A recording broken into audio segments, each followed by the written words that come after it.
عمرو دياب لو بيكلم حبيبته في الفالنتاين. نمبر بيزي. يو. إيه؟ ازيك؟ الحمد لله، انت عامله ايه؟ هابي فالنتاين داي. وانت طيبه؟ الحمد لله. انت عامله ايه؟ ايه انت موجوده في انت موجوده؟ انت اوضه رقم كام؟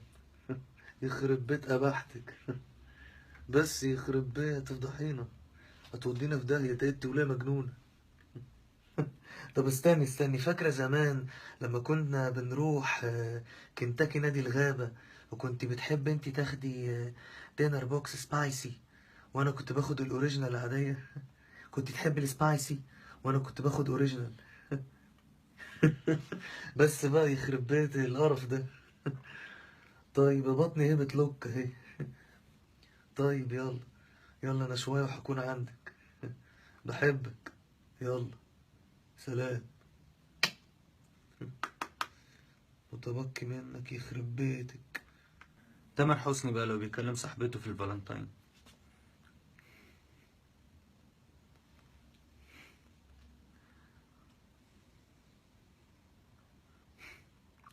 عارفة، كل ما افكر ان اليوم ده هيعدي علينا واحنا مش مع بعض ببقى في منتهى السعادة.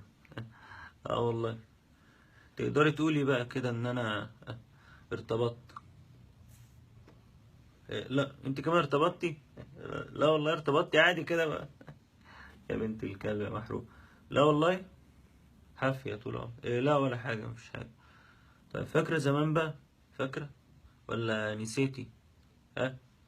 يا مقعوب مشققة. فاكرة زمان؟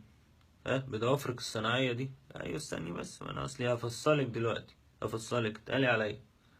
اللينسز اللي بتحطيها، ها، صبغة شعرك اللي عامل زي العروسة دي، تبقي شبه العروسة. تمام. والضوافرك الصناعية وشكلك الفيك ده. تمام. اساسا انت لو شلت الصبغة من شعرك وشلت اللينسز والله العظيم يفتكرك واحد صاحبي. طب يلا، مش عايزة حاجة؟ يا ريت بقى رجاء صغير، الهدية اللي انا جبتها لك في الفالنتاين يا ريت ترجع لبيتي، ها، علشان ما اجيش احرقك. يلا حبيبتي، السلام عليكم.